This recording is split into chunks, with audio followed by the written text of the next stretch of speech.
Brian was always the subject of entreaties from people to run for the leadership, and we would have discussed it. In the end of the day, he was Minister for Finance. You know, he had a fundamental problem there as Minister for Finance to go against the Taoiseach. The first thing David Davenport would have done was go and find Brian Lennon, stick a microphone in front of him and says, do you have confidence in Brian Cowan? He has to answer that question, yes or no. If he answers no, he has to be sacked by the then Taoiseach. Irish Finance Minister sacked is not the kind of headlines that would have done Ireland any good at the time. And I think the other unspoken factor for Lennon in those months in particular was his health. Now, with the perspective of his death in June 2011, he must have known he was running out of time. The diagnosis was at the end of 2009, beginning of 2010.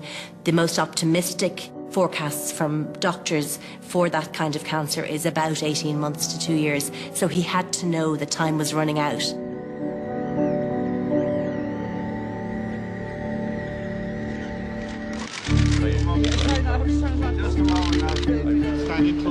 The parliamentary party has supported Taoiseach Brian Cowan. Despite the despair that many felt about Cowan, the cult of loyalty to the leader of Fianna Fáil was still strong.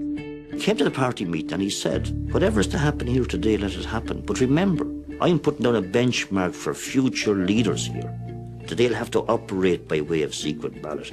And we know the history of Fianna Fáil regarding leadership contests and voting. And to my mind, that's an absolute measure of the man. My understanding of some members of the parliamentary party at that time was that they wanted him to go, but they were going to be loyal to him.